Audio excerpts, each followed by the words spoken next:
Ocho sampo pa gyo trashi pa Tuche tempe trinle yarno da Helge drolor zampe ze parche Alden lame shabla tolvade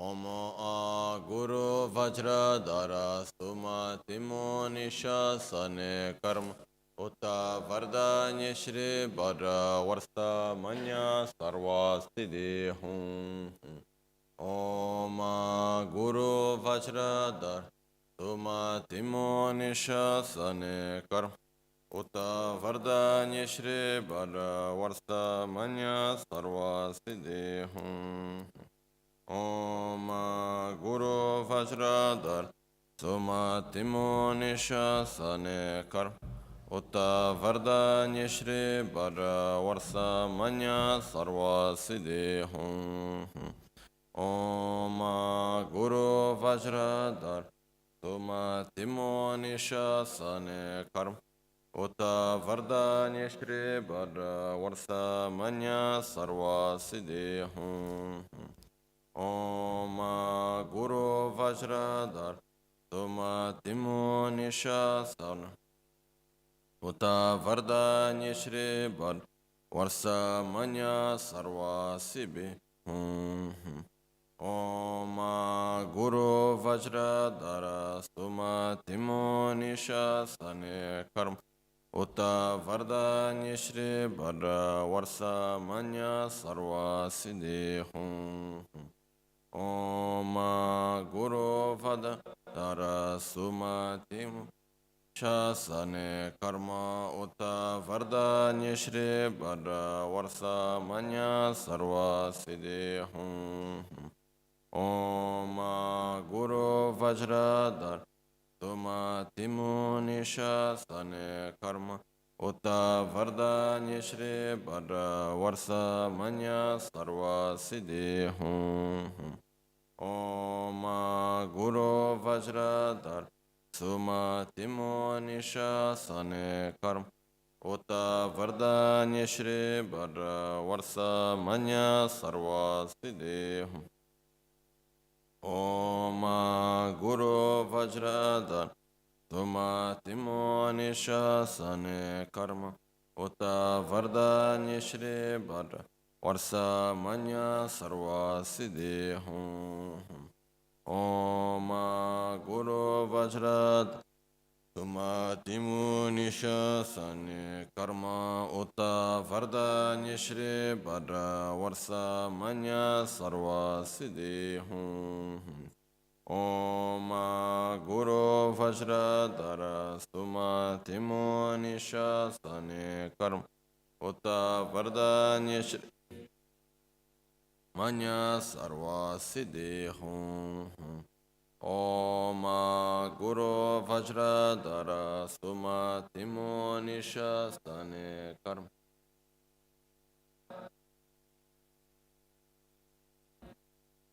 siddhi Om guru vajra dara timo nisha sane karma Uta vardanya shri bara varsa manya sarva siddhi Om guru vajra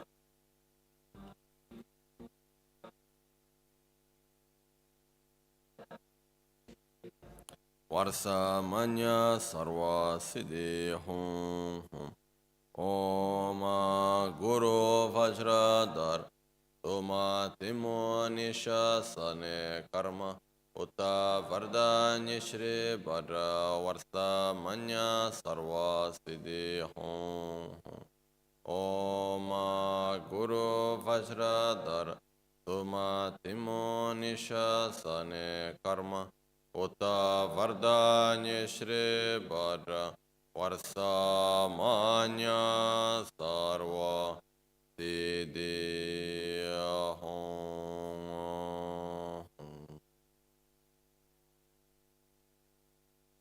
Tagi Chitsun Lama Tuje Che Nyamda Dala Tuje Siksu So Kebe Shesan Dala Tendo So Uyon Sungye Nawa Tsedo So Teche Nine Sowa Debe Tse Techen Korlo Veso Lekshione Ila Sambe Dede Malupa Keme Lunge Dupra Jingelo Tonye Saudan Dikdun Shape Tse Dunge Namge Yinso Lekshione Abchen Sonye Yonso Zobadan Cheranye Dun Chora Jingelo Sancho parge ni ten tukun tu niu peme siru lekshune. Sancho drube gegen kun shishi tungen de la drubra jingelo. Tagelo na chola chobadan chomi samchor ngimba shiwada. Chodan timbe dude malupa peme lhingi drubra jingelo. Torna tene tsera tam chedan techi pardu ne kav tam chetu. Rese kyamne lama keleme tukche chingi dala siksosto. Gongyab drewe nyamda da chala, chitsun lame tuje rab gongne, kudan sunge nawa drame tu, nyamso nyongwe kesan tobra sho, kewa kundu yanda lama dan, drame cheki pela lon chochi, tada lamge yonde rab zon, dorje change koba nyur toba sho. Pakyuke kudan dagi lo, pakyuke sundan dagi nga, pakyuke tudan dagi yi, Yerme chikto jinge alo makyuke kudan dage lo makyuke sundan dage nga makyuke tudan dage ye yerme chikto jinge alo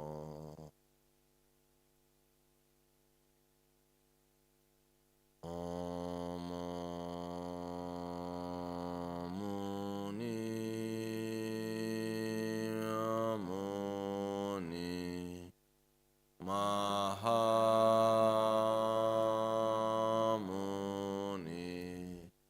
Shakyamuni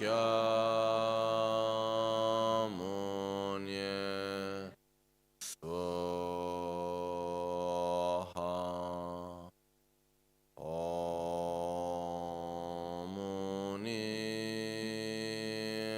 Amuni Mahamuni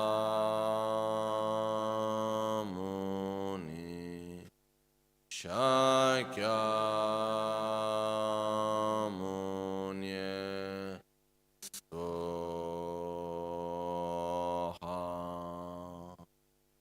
Omuni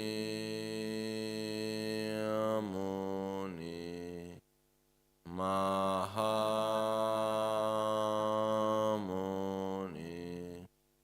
Shakya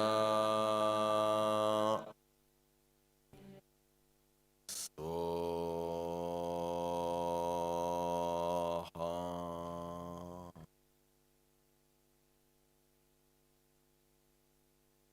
Ange chedan soge chonamla chancho pardo dani kyapsu chi dagi jinso gibe sonamgi rola pinchire sange drupareshu sange chedan soge chonamla chancho pardo dani kyapsu chi dagi jinso gibe sonamgi Rola pinchire sange drupareshu sange chedan sogi chonamla chancho pardo dani kyapsu chi dagi jinso gibe sonamgi rola pinchire sange drupareshu.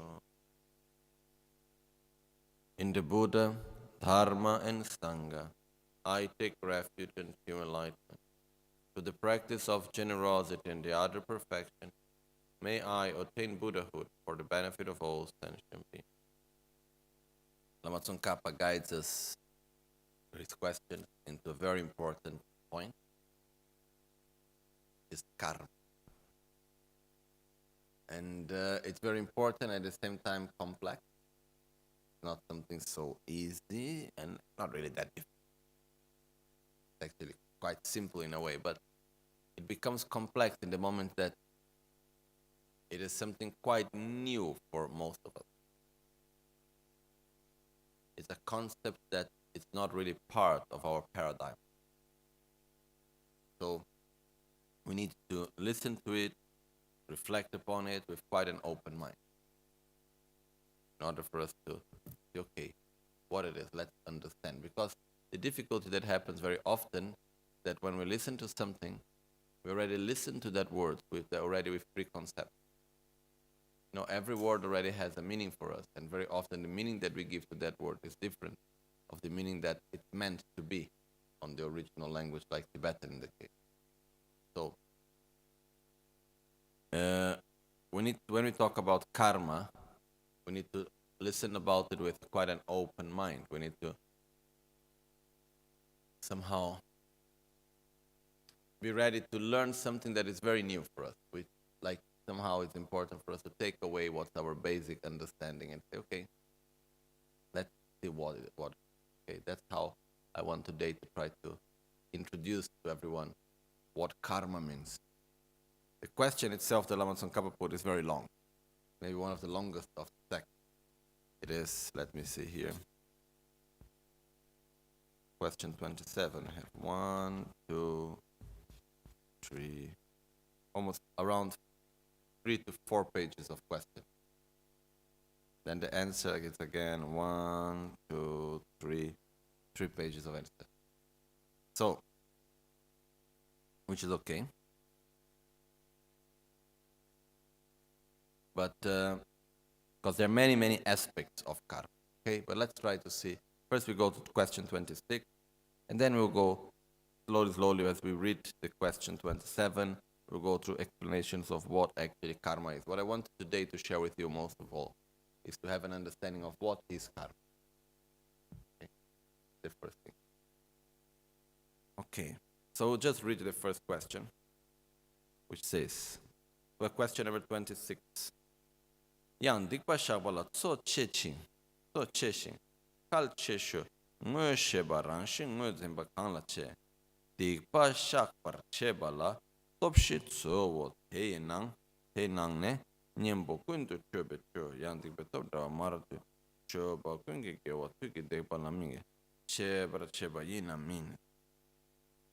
Also, question 26, also, the confession of negativities, that can be also translated as openly admitting our negativities or purifying our negativities, but confession is also okay.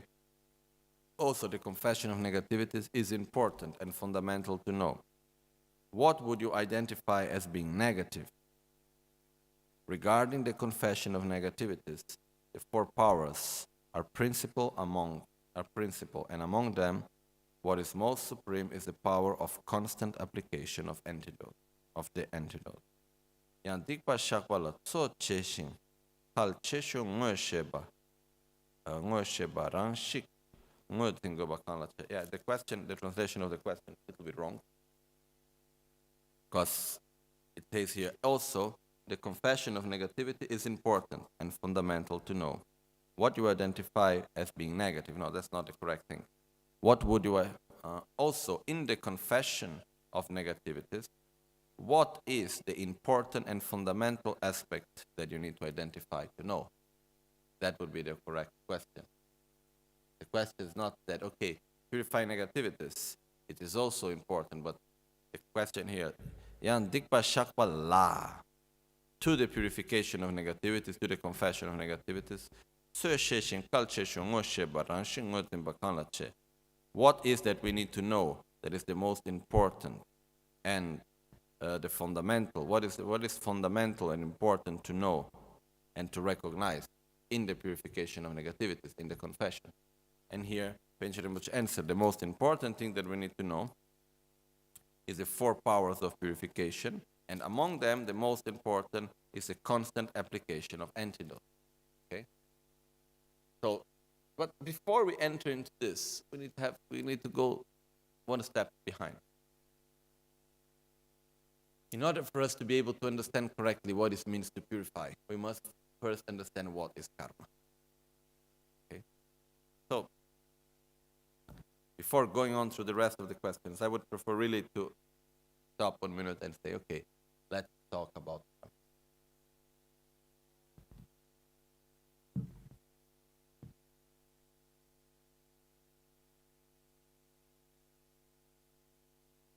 Very often, when we see most people talking about karma in a daily life, oh, this is my karma, that is my karma, that is his karma, so on. We listen people talk about karma mostly as if it was destined. Okay? So, very rarely you see people talking about karma regarding their present action. Normally we talk mostly about karma regarding, oh, look, I have this situation, that's my karma. I have that situation, that's my karma. He has that situation, that's his karma. Okay, but that's not enough at all. Okay? So first of all, karma is not destiny. Karma literally means action. Means le in Tibetan, karma in Sanskrit, like karma yoga, the yoga of action. Karma means action. So it would mean I do an action, I create causes, and I create conditions through which I will have results.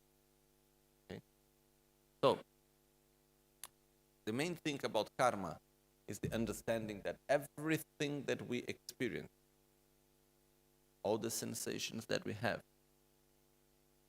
all the situations that we live, are the result of a complex interdependence in which we live. Nothing comes from nothing, nothing ends in nothing. We are constantly in a very complex interdependence all the time. And within this complex interdependence in which we live, every action that we do, every thought we have, every word we say, every choice we make,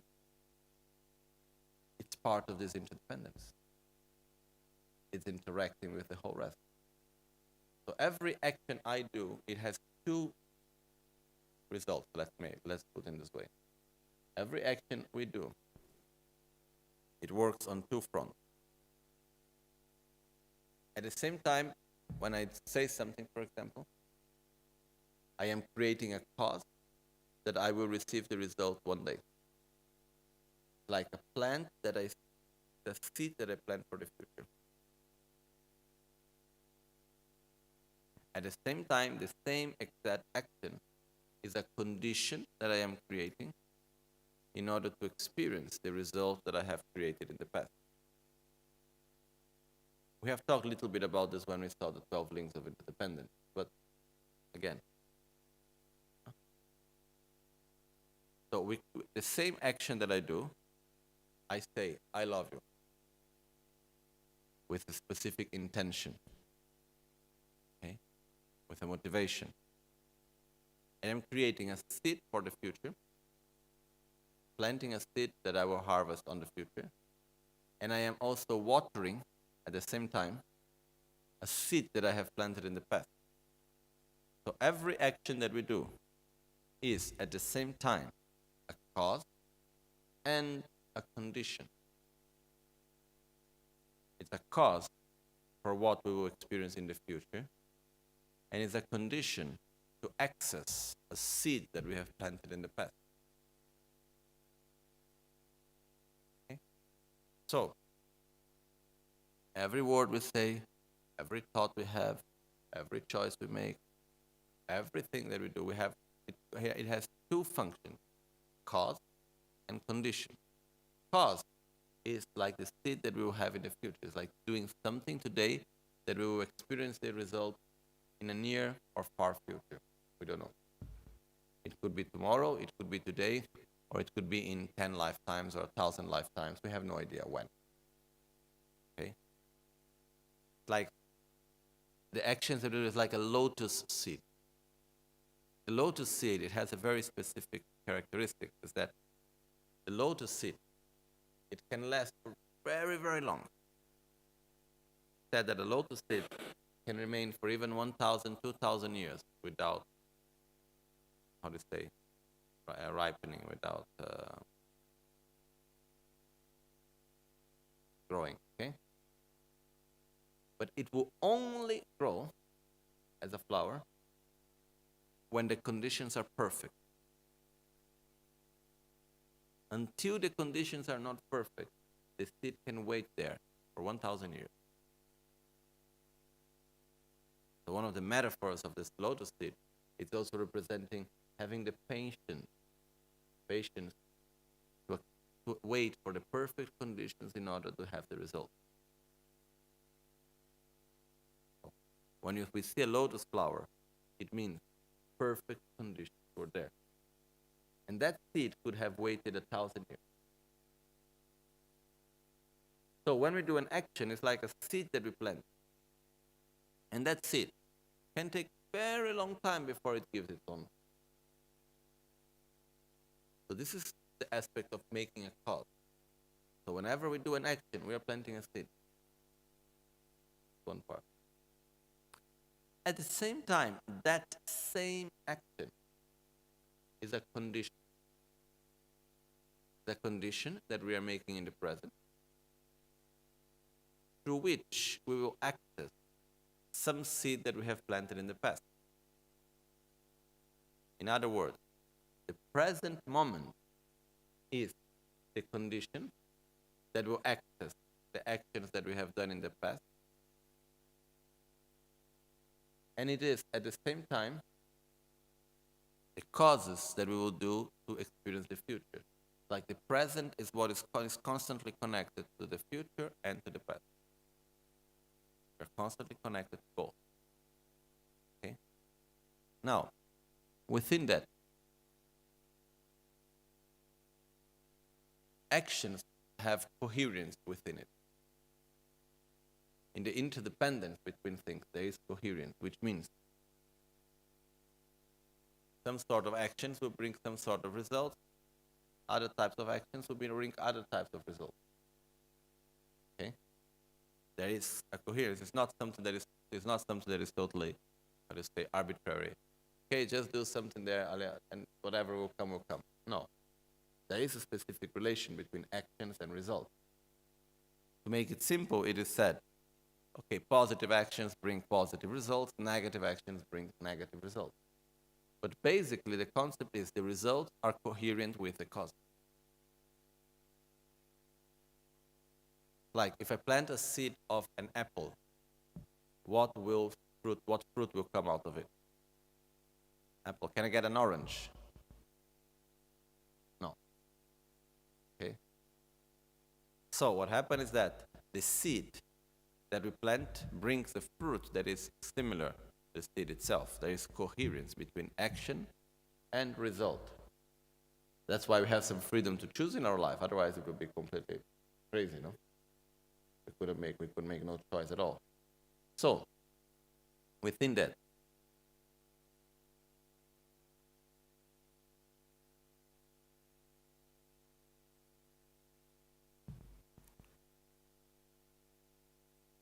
we want to be happy. We don't want to suffer.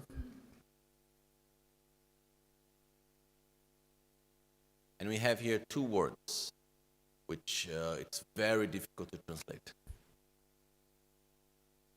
which is, we call in Sanskrit, is papa and punya.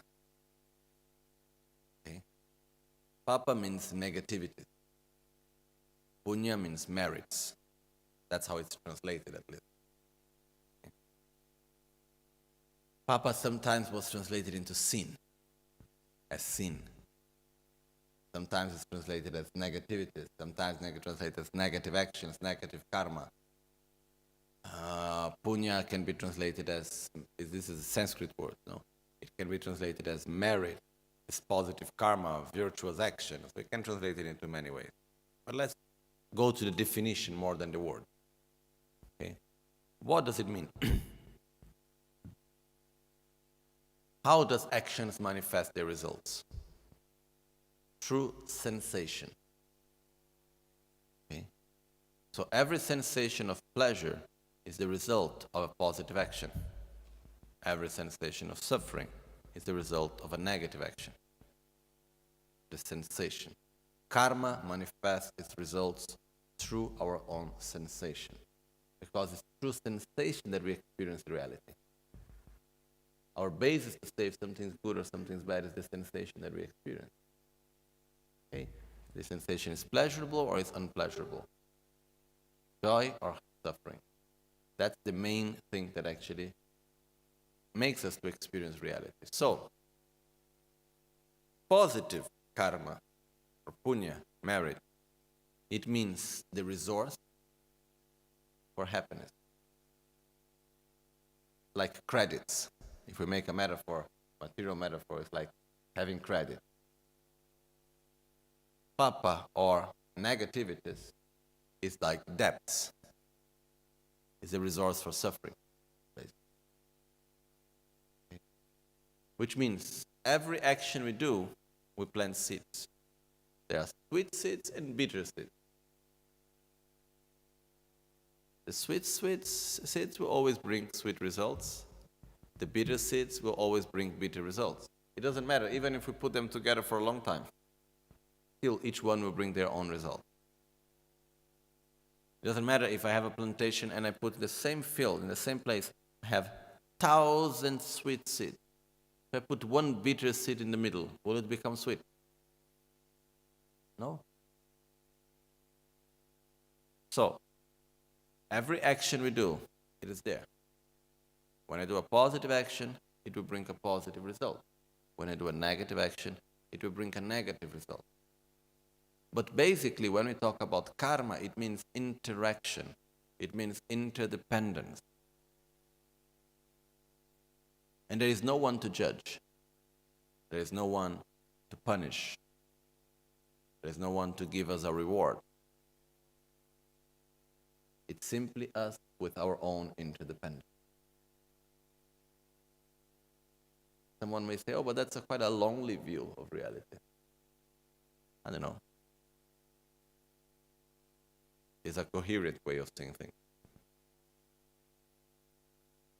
The fact is that I do an action, and this action interacts with the rest. So, the very important thing understanding about karma is that things are not so linear as we may expect normally them to be. For example, let's say that I go and I'm, like one time, many years ago, I was coming from Milano to Albagnano, and I was coming by train. It was a period that I used to take a lot of the train. And one day, and I always liked to get late into the train. Like I always calculated the time. I had fun calculating the time and getting from the company in Milano to the train station exactly in the right minutes that I have and getting into the train just as it was about to leave. I really had fun doing that. Anyhow, one day I was there arriving at the train, and as I was about to go to the train, it was already quite late, there was a lady. She needed to go into the train, and she had luggages. She was a little bit older. She had some difficulties. But there was no much time for anything. The train was about to leave. So I arrived nearby her, and I went to help her. But I did a mistake that I didn't say many things to her. She was trying to take her luggage. I just took the luggage and helped to get her to put in the train quickly. She was so upset with me because she saw me dressed as I am. She saw someone putting their hands on her luggage without really asking. So she started scolding at me, and she had very bad reaction. Okay? So the question is, the action that I did, what was the intention? It was good. My intention was to help someone that was in need. Okay? Well, the direct results that I received, was it positive or negative? Okay? The sensation that I experienced when she started shouting at me was not pleasurable. Okay?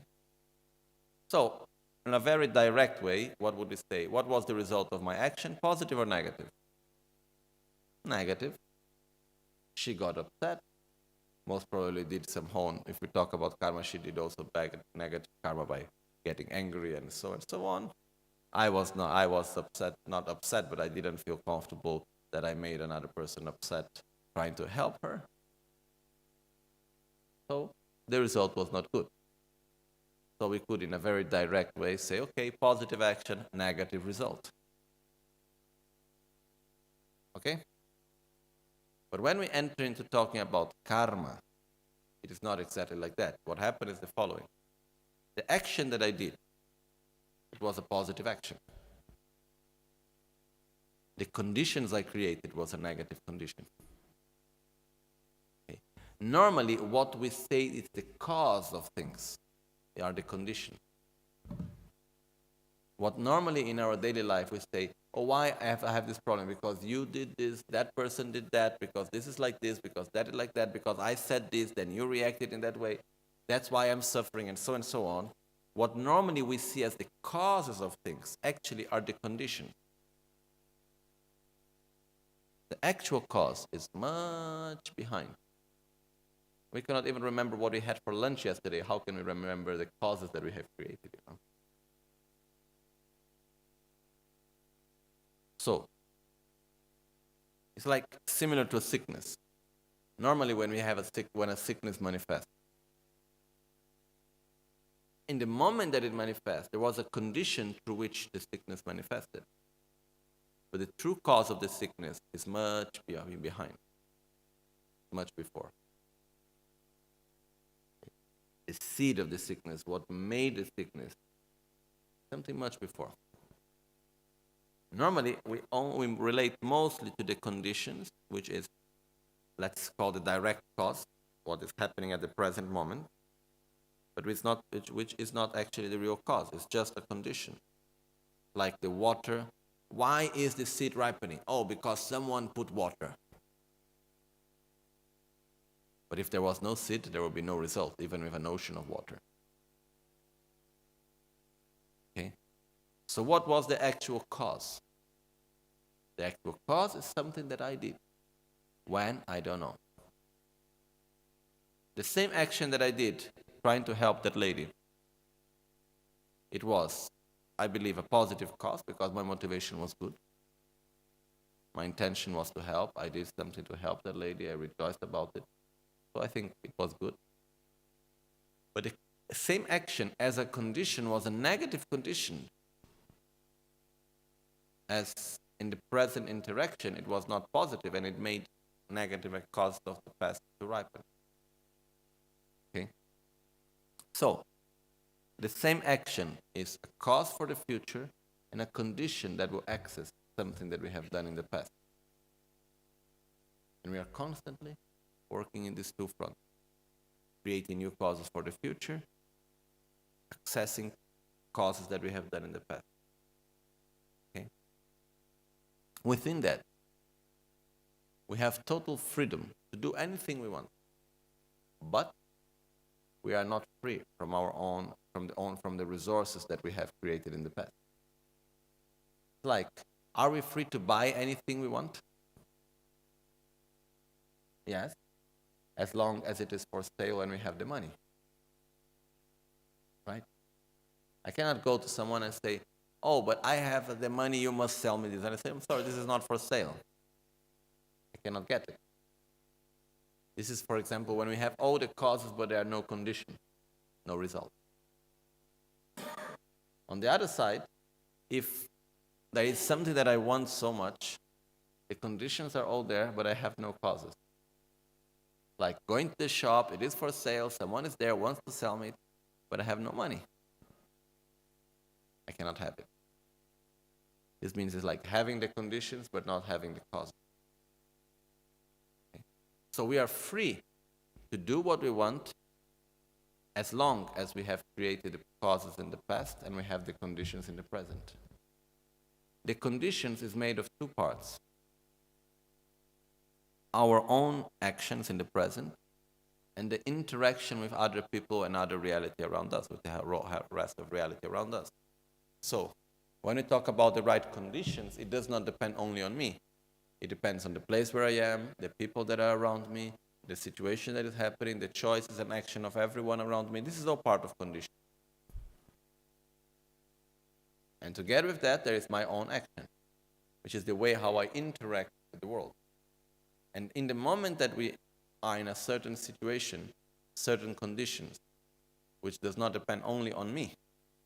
I am accessing one cause or another. Okay? So this is the part of condition, and it's quite a good step when we understand that what normally we call cause actually are only condition. And then the cause is something that normally we don't see the result. It's like environmental sicknesses. It's like I was listening one time to a doctor talking about environmental sicknesses, and he was saying that a disease that is coming from pollution, normally the moment that the pollution is added into the environment and the moment that it manifests as a sickness for a person, it takes around from 10 to 15 years. So when we experience the result of a sickness, I get a lung problem because of pollution. The pollution that created my sickness was added into the environment maybe 10, 15 years before, or even more. So where was the cause? Long away.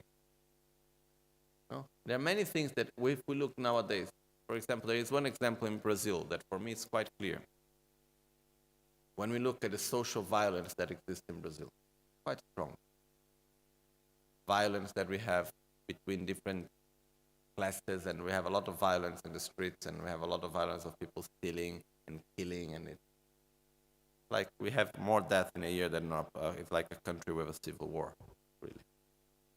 Okay. It's quite hard. If we look, what are the causes of this?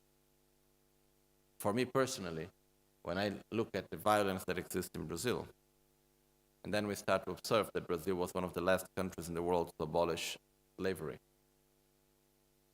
It was done in a very violent way, and it was kept illegally for a very long time still. And this was not very long ago. We talk about maximum 2 generations from the people that are there nowadays.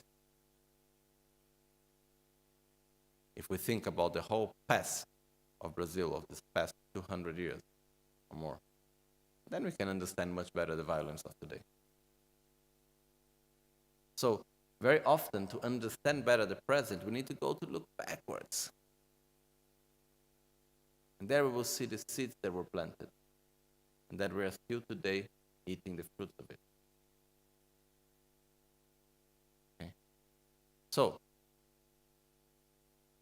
actions do bring results, but the results are not immediate. Things take time.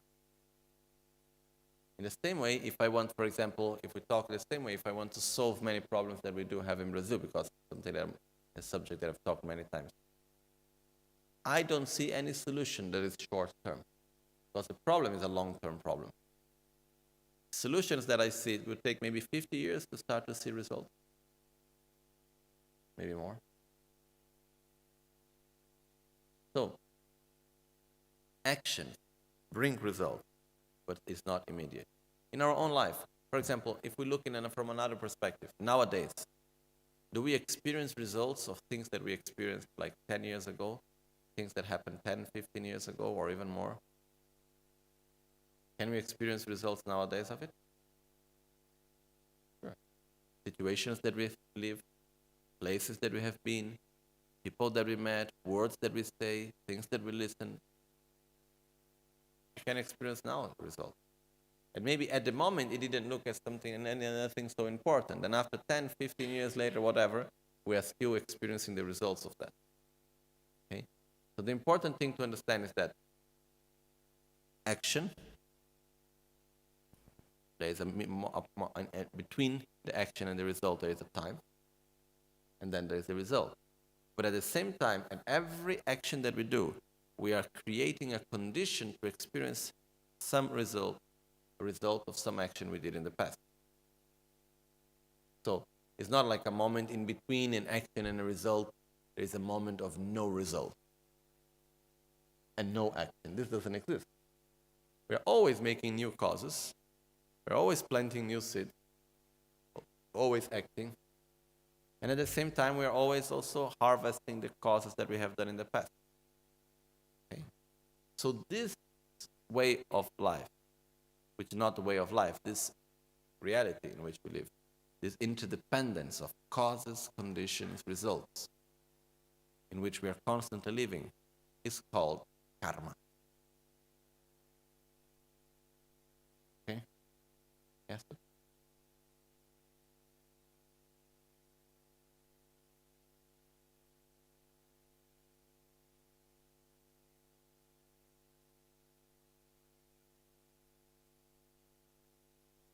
Okay, sorry, can you just repeat?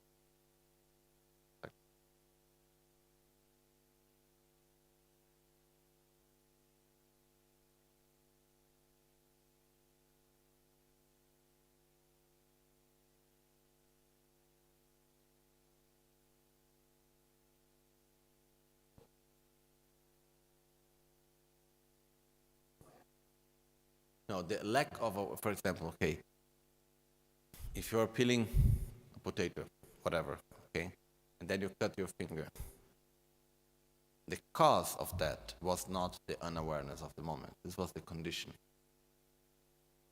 Okay? The cause was somewhere else. Okay? But unawareness is not a cause of a negative karma, basically. That's a condition for which it happens.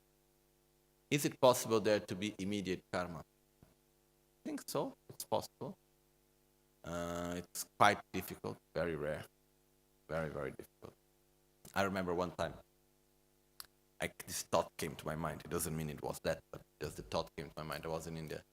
And then I was walking. I remember exactly the place where I was. I remember exactly the moment. In India, it was very hot. We never wear really shoes. We always go with slippers. No? And then I was walking, and I had a negative thought. And as I had a thought, it didn't go by 1 second, I hit my toe on a stone. It was exactly that same moment. And then, so I was thinking, oh, look at that.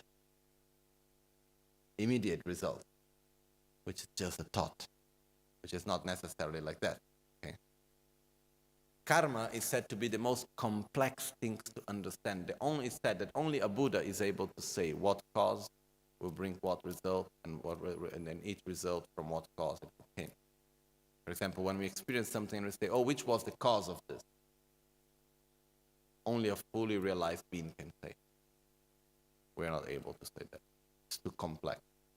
Too many variables, too many conditions. We're not able to say, okay, it's like if we plant many, many, many seeds, and then after when the results come, we don't know really from which seed is coming. We even don't remember the seeds that we planted. Okay? But the important thing for us to understand here is that positive actions will bring positive results. Negative actions will bring negative results. Neutral actions will bring neutral results. Okay? It's not that we are always positive or negative. We have a lot of neutral actions also in our daily life. And we have a lot of neutral results. There are many moments in which our sensation is not of pleasure or of suffering. Okay? So, the present is where we create the causes for the future, and where we create the conditions to experience the causes that we have done in the past. Okay. So basically this is karma. It's not a matter of destiny, it's a matter of interdependence. And it's within karma that we have our freedom also.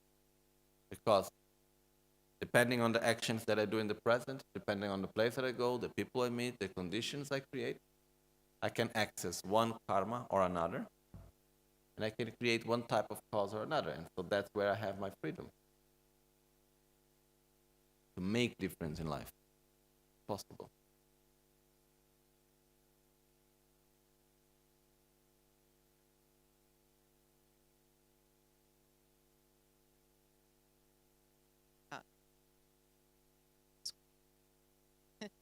Okay.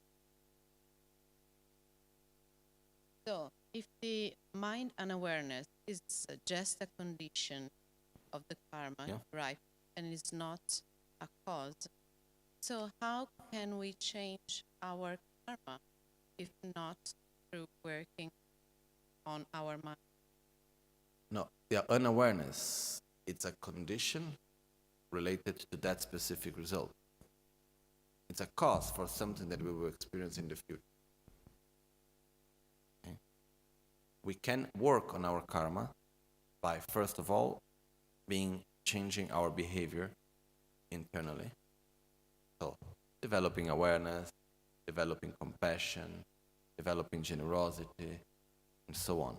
This is where we can change, because we will create better conditions, and we'll create better causes for the future. Okay? Then, a little bit later, we will talk about the whole part of, which is called, enhancing the positive karma and eliminating the negative karma, which is another aspect. Okay? But the point is that every action we do, even when I'm peeling the potato, the unawareness, it's not, I don't think unawareness at this moment is a negative cause. I'm not having hatred, I'm not having any negative emotions related to it. Okay? So, it is a condition through which some negative cause that I have done in the past will ripen. And it is a cause for something that I will experience in the future. Okay? It's not that it's only a condition, it is a cause at the same time. Anything that is a condition is a cause. Anything that is a cause is a condition. They are they are mutually inclusive.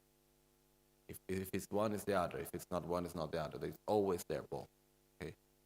So, they are of the same nature. Anything that is a cause is also a condition. They are just cause and conditions related to different objects. It's a cause for the future and a condition for the past. But it's both at all times. Okay? So, now we have seen very briefly some basis of what is karma. The next question is, how can I know if a karma is positive or negative? Okay? Philosophically speaking, there is a definition which it works philosophically, but I don't like so much because in practice, practical level, it doesn't really work. Because the definition is, all actions that will bring positive results is a positive action, all actions that will bring a negative result is a negative action. And I go and say, thank you, but how do I know in the moment of the action? Okay? Philosophically speaking, it's okay. When you debate about it, it works. But when you want to choose and discern your own action, it's not working. Okay? So what is a positive action? What is a negative action? How can we judge it? Before we look at that, every action, positive or negative, in order for it to be complete, it must have 4 aspects.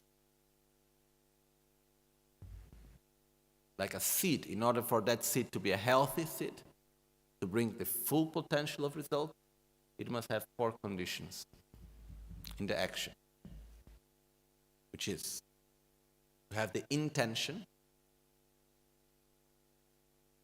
to do the action, to complete the action, and to rejoice about the action.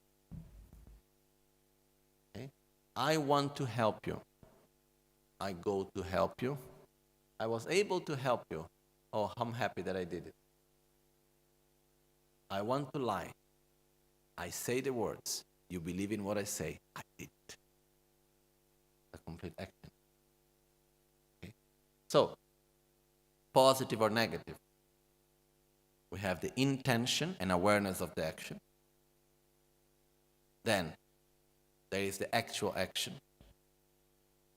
There is the completion of the action. And then there is rejoicing about the action. There are many examples that we can do when this is not complete. For example, let's say I am a hunter. And I go on the woods because I want to kill a wild pig. Okay? Which sadly, it happens here. Okay, and I go and I want to kill a wild pig. So what is my intention? To kill a wild pig. That's my intention, okay? So there I go, and I am there to kill a wild pig. Then I see something, I see the wild pig, at least I believe it's a wild pig. I see something moving, I'm sure it's a wild pig, I shoot at it. Boom. Then I listen a strange sound, and I go to look at it, it was a child playing in the middle of the woods. Okay. Which was my intention? Killing a wild boar, killing a wild pig. The action that I did was the action to what? To kill a wild pig.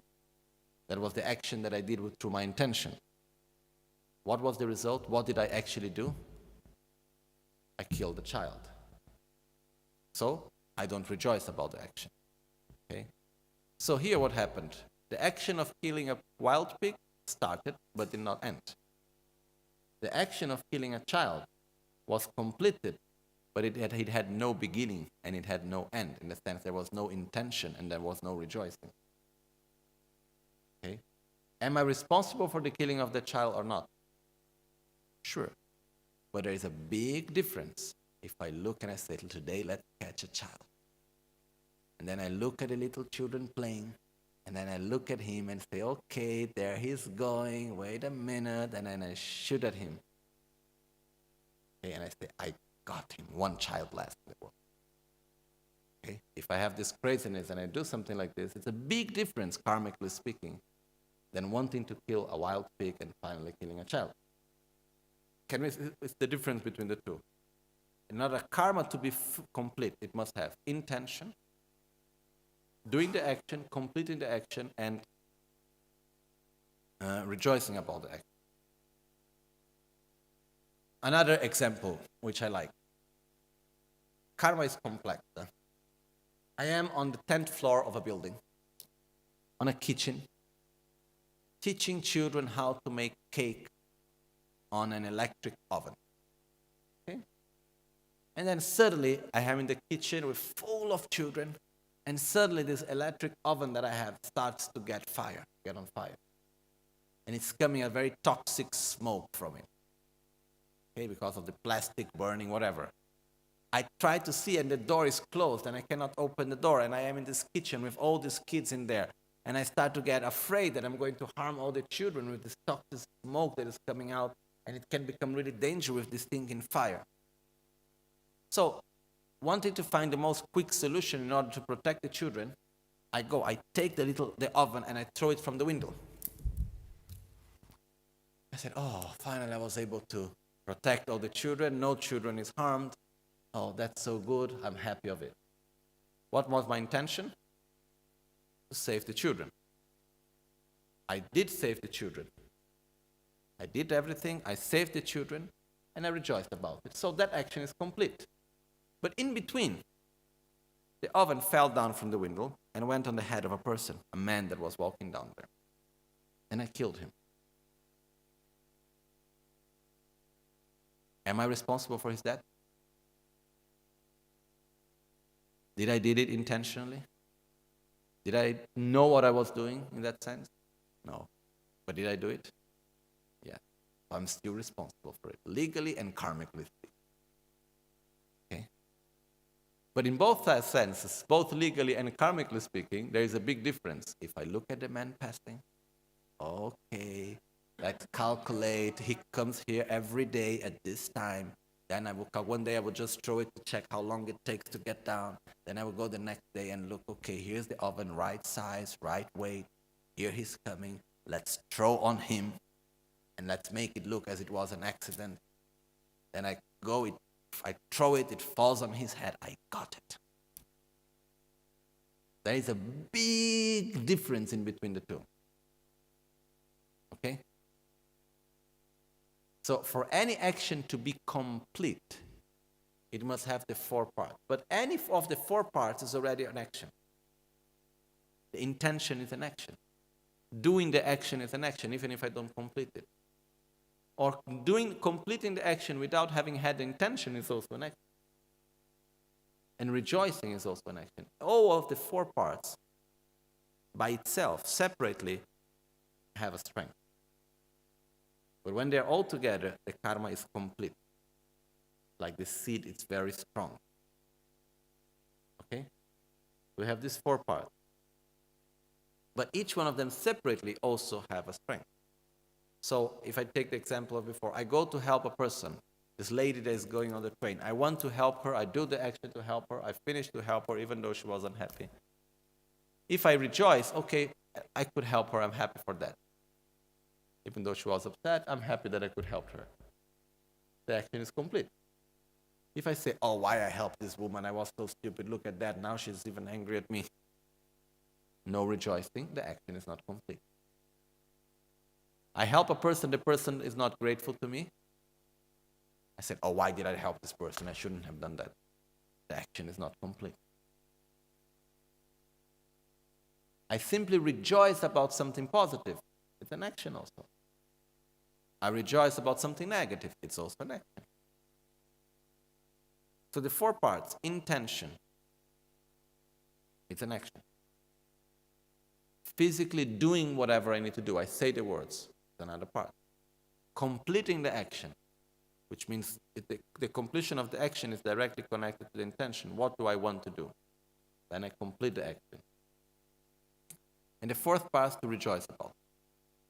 So these are the 4 things that make an action complete and strong. Okay? Now, if I understood well, each condition is also an action. So this means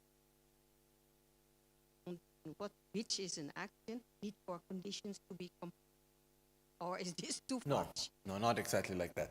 What happens is that each condition, which means the intention, we create a seed, we plant a seed, we make a cause also.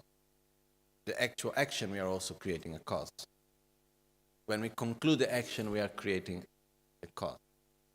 When we rejoice about it, it's also a cause by itself. When the 4 are together, they combine into one strong cause. Okay? But if we just have the intention, it's also a cause. If I don't have the others, I just start with the intention, it's a karma anyhow. It's an action. Okay? Or if the example of throwing the oven on the head of the man without having had the intention to do it, it's also a cause. Even though there was no intention, there was no action to do that, but the conclusion of the action was there. I did it finally, even though it was not in my intentions at all. So I am responsible for it in this way. So, karma to be complete, there must have these 4 aspects. Okay. So, next point. What is a positive action? What is a negative action? Okay. What I think that many of us would like is a very linear list. Positive actions, negative actions. But that's not possible. Okay. Why? Because the first thing that will determine an action is the intention. The first thing that determines if an action is positive or if an action is negative is the intention with which we do the action. Okay? So basically, the actions that are done with selfishness, with hatred, with aversion, with violence, with arrogance, miserliness, envy, jealousy, are negative actions. Okay? The actions that are done with love, with compassion, with respect, with humility, with wisdom, are positive actions. Okay? But in Tibetan there is, when in the debate we say riksuneba, which means actions of this type somehow, which means there are exceptions in the sense that can I do an action with great love but with ignorance, and finally I make also positive and negative together, like the example of the oven. The example that I just gave before of the oven, was it a positive action regarding the children? Yes. Was it a negative action regarding the man that I killed? Okay. Even though there was no intention there to kill the man. No anger, no hatred, nothing. Okay. But to start to judge our own action, we go through the intention. The intention is like, let's imagine that we have an arrow and a bow. Okay? Bow and arrow. Pulling the bow to throw the arrow is the action. Okay? What I do. The intention is the direction that I give to it. Okay? it will make a complete big difference. The same action, I can pull the ball very well. I can have the right strength and so on. But depending on the direction that I put it, the result will be completely different.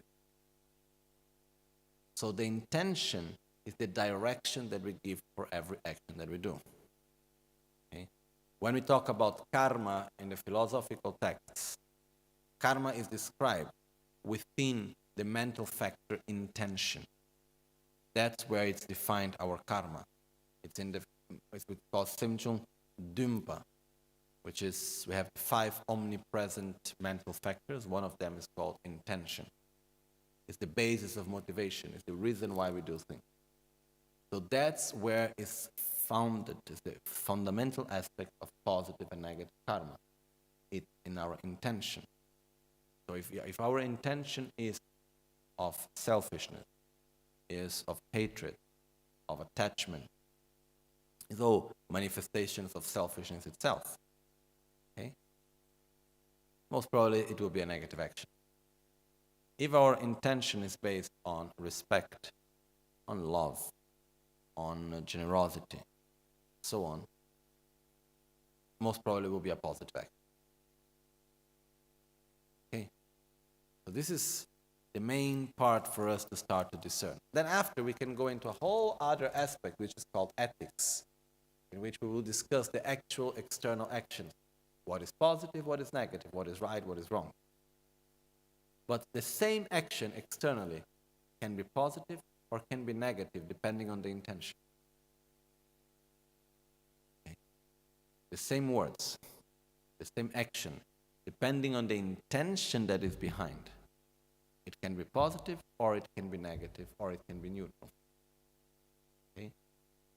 As I said before, it's something quite complex. It's not something that we can... I cannot make a little list or a little rule and I say, okay, these are all positive, these are all negative, black on white. It's not like that. Okay? We could say, oh, these are positive actions, these are negative actions. Yes, there are many actions that most of the times would be positive and most of the times would be negative. But it's the correct way for me is to see that the intention is the most important. So that's where we need to work. That's one of the reasons why it's so important for us to eliminate our defilements also. Anger, jealousy, pride, miserliness, and so on. If we develop each time more and more bodhicitta, each time more and more love and compassion towards others, we will do less and less negative actions and more positive actions. That's for sure. Which means we will plant more positive seeds and less negative seeds. Okay? So, one of the important things is to be sincere with ourselves in the actions that we do. To have clarity within ourselves, what is the motivation in what I'm doing. It's an important aspect of it. So, yes? Yeah, 1 second.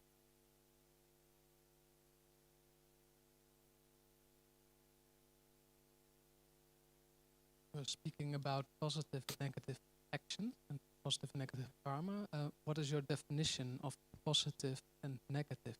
And is it related to an object or a person or yourself or what? Can you explain something? It's very difficult to give a definition that it's philosophically coherent and at the same time that it's practically useful. Okay? Because when we talk about the philosophical definition of positive action, we could say are all actions that as a result will have a result of positive result. That's a positive action. All actions that ultimately will have a negative result are a negative action. Okay, but I don't need to know in the moment of result. I need to know in the moment of the cause. So the definition that we could give, okay, which is not, I'm not sure it's a very precise definition, but we could give is that positive action are all actions that are mostly done with an intention of love, compassion, an intention to benefit others, an intention to generate the causes of happiness. This is positive action. For example, avoiding negativity is the positive action. doing something to benefit others with love. That's a positive action. Okay? And negative actions will be all the actions that are done based on ignorance and selfishness, that generate suffering in oneself and others. That will be mostly a negative action. So, most of the negative actions are based on what? On anger, on hatred, so on. Okay? One example, an action done with desire, with attachment. Is it a negative action? I want water. I like water. I want to have the water. I do everything to have the water. The fact that I want the water, am I harming anyone? Do I have the intention to harm anyone? No. So, desire by itself is not creating a negative karma. The problem is that attached to desire comes a lot of negative action. In the moment that I want the water and the bottle becomes an interference, what reaction I have towards the bottle? Aversion. Out of aversion I speak, I act. In the moment that I want the water and the moment the water don't want to be there anymore, what reaction I have towards the water? Aversion. Okay? So, for example, when you talk about mental defilements and we say desire is not by definition a mental defilement that creates negative karma directly, but it generates suffering, and indirectly it becomes cause for another negative action.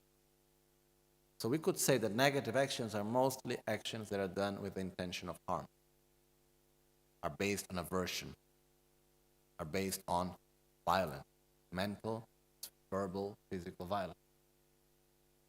And the positive actions are mostly actions that are done with the intention of love. We could say that these are the two main aspects, one and the other. Okay?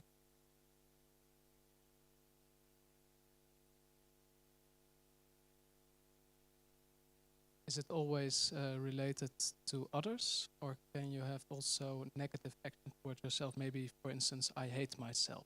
Is that a negative karma, or I love myself? Is that a positive karma? We can have positive and negative actions related to ourselves, that's for sure. Okay. Here we enter into another aspect of karma, which is karma is also related to the aspect of creating positive or bad habits.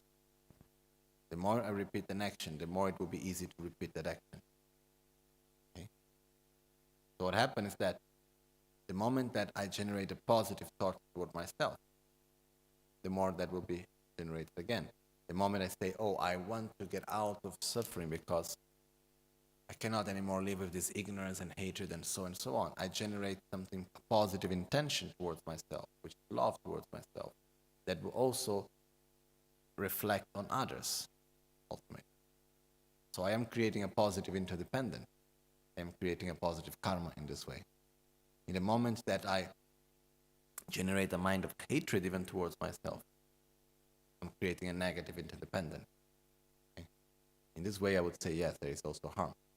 And most of the times, whenever we see explanations about karma, it's always relating mostly to how we relate to others. Okay? But I believe that even when how we relate to ourselves, sure, there's also karma in that, there's no doubt. And there is also positive and there is also negative. And the basis of the rule of karma is basically the same. But one aspect that comes out of this is that every time I have a thought, every time I do an action, I'm also making a mark, like an imprint in myself, stronger and stronger for that action to be repeated again. This is also another aspect of karma, another aspect of action. The more I lie, the more I will lie. The more I kill, the more I will kill. The more I do an action out of anger, the more I will have anger. We get familiarized with that aspect more and more and more. That's one of the reasons why we need to be careful, change our behavior. Okay? So before we stop for lunch, I just wanted at least to reach the first part of question 27, at least to say we enter in question 27. Yang gedi toptra, dremarnyam tu choba di kungi, gewa di tu, dikpe naming mi jimpar, cheba yinam min. Just the first part.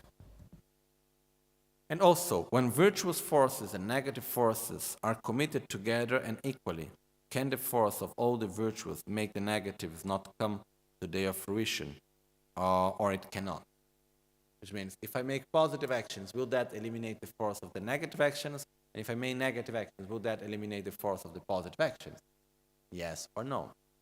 And Lama Tsongkhapa, he goes on quite making the question not so easy. Because, for example, he talks about, we're not going to go into details now, but he talks about, tomorrow we will see that part, about purification. But he talks about, okay, but Shantideva and Nagarjuna said that when getting angry, you can destroy a lot of positive karma. So, when acting with love, why can't you destroy the negative karma? Okay, we are going to talk about that tomorrow. Okay? The important thing for us to understand is that karma has some rules that apply, which are the following. Every action that we do, that we have done, if we generate an opposite intention of the intention that we had in the moment of that action, okay, and with an opposite intention, we recognize that action as a mistake, and we do anything, we are making an opposite force. So by doing that, we make that action weaker. We go against that seed that we have planted. So it doesn't matter if it's both in the positive and negative side. I do a positive action. I regret of that positive action. Instead of love, now I feel anger towards that same person. And I do something out of that anger and out of the regret of the positive action that I did in the past. I am eliminating the positive action I did.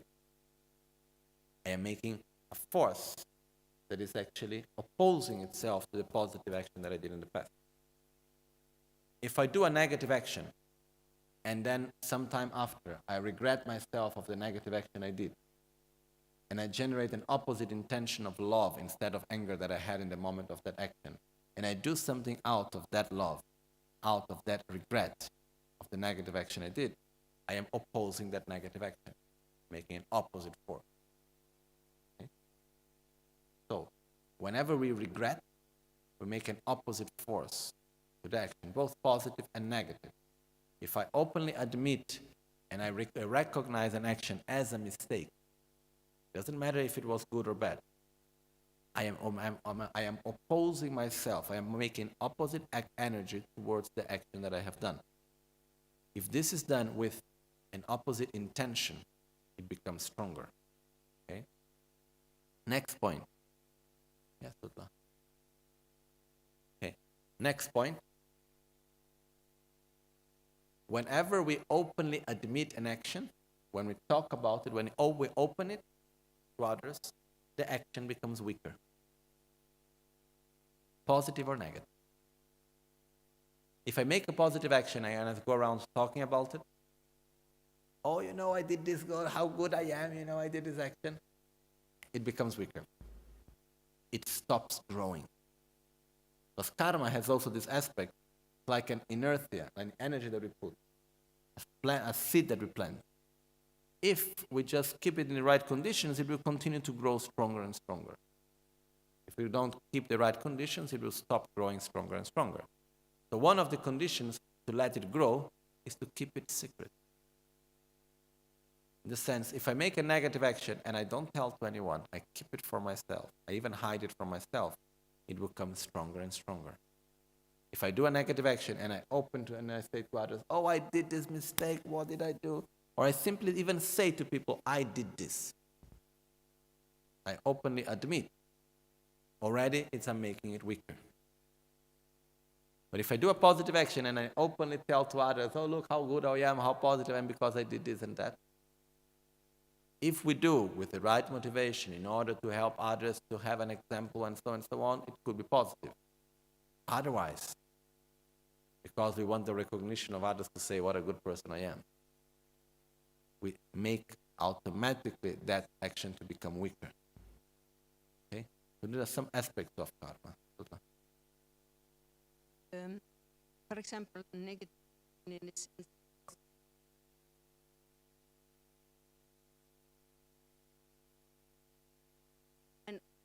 didn't do. I regret.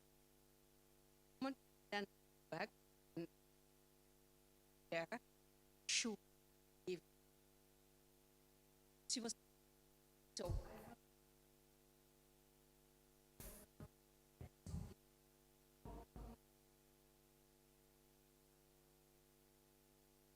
To someone else, her, do this. Okay. If you go there, okay, you openly admit your action as a mistake. You recognize that you want to inverse that action. You want to help. You go there, the person is not there. If you do an action of helping anyone, you do any positive action, with the connection of the action you did in the past, you are opposing to the action you did. You are opposing to the action. It's a part of purification in this sense. Okay? So it doesn't need to be necessarily to the same person. Okay? So, karma has different, normally we call the 4 aspects of karma.